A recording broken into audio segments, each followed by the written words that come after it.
வாங்க 2026க்குள்ள உங்க ஹலால் நிதி திட்டத்தை எப்படி செட் பண்றதுன்னு பார்க்கலாம். அஸ்ஸலாமு அலைக்கும் வரஹ்மத்துல்லாஹி வபரகாத்துஹு. நம்ம நம்பிக்கைக்கு உண்மையா இருந்து இந்தியால எப்படி செல்வம் சேர்க்கிறது? இது நம்ம எல்லாருக்கும் இருக்கிற ஒரு பெரிய கேள்வி இல்லையா? இங்க இருக்கிற பெரிய சவாலே வட்டி சார்ந்த பொருளாதாரத்துல ரிஃபாவை தவிர்க்கிறது தான். சரி, வாங்க முதல்ல உங்க அடித்தளத்துல இருந்து ஆரம்பிக்கலாம். அதுதான் ஒரு ஹலால் அவசர நிதி. அப்படின்னா என்னன்னு கேக்குறீங்களா? உங்க 6 மாச அத்தியாவசிய செலவுகளை வட்டி இல்லாம தூய வழியில சேமிக்கிறது தான். இந்த பணத்தை எங்க வைக்கலாம்? வட்டி இல்லாத கரண்ட் அக்கவுண்ட்ஸ்ல வைக்கலாம். இல்லனா டிஜிட்டல் கோல்டு கூட ஒரு நல்ல ஆப்ஷன். ஓகே, இப்போ உங்க அடித்தளம் சேஃப். அடுத்தது முதலீடு செஞ்சு எப்படி செல்வம் சேர்க்கறதுன்னு பாப்போம். ஹலால் பங்கு முதலீடுன்னா அது கடன் கொடுக்கறது இல்ல, ஒரு பிசினஸ்ல பார்ட்னரா சேர்றது, அதாவது முஷாரக்கா. ஆனா நினைச்ச பங்குகளை எல்லாம் வாங்க முடியாது.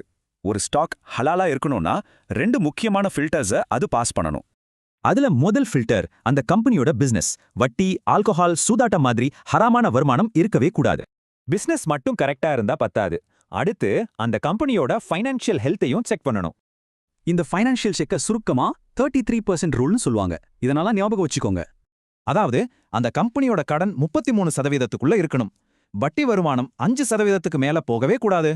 சரி, இதெல்லாம் பார்த்து எப்படி ஈஸியா இன்வெஸ்ட் பண்றது? அதுக்கு தான் சிஸ்டமேட்டிக் இன்வெஸ்ட்மெண்ட் பிளான், அதாவது எஸ்ஐபி இருக்கு.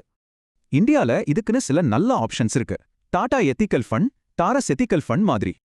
இன்னொரு முக்கியமான விஷயம், உங்க வருமானத்துல ஏதாவது நான் ஹலால் பகுதி இருந்தா அதை பியூரிஃபை பண்ண மறக்காதீங்க. சூப்பர். இப்போ இது எல்லாத்தையும் சேர்த்து உங்க 2026க்கான ஆக்ஷன் பிளான பார்க்கலாம். ஒவ்வொரு குவார்டருக்கும் ஒரு ஸ்டெப். முதல்ல எமர்ஜென்சி ஃபண்ட், அப்புறம் டிமேட் அக்கவுண்ட், அடுத்து எஸ்ஐபி, கடைசியா ரிவ்யூ. இப்போ ஒரு ஸ்ட்ராங்கான ஃபவுண்டேஷன்ல இருந்து வளர்ச்சிக்கான ஒரு தெளிவான பிளான் வரைக்கும் பார்த்தாச்சு. சரி, இப்போ உங்க கையில ரோட் மேப் இருக்கு. உங்க முதல் ஸ்டெப் என்னவா இருக்க போகுது?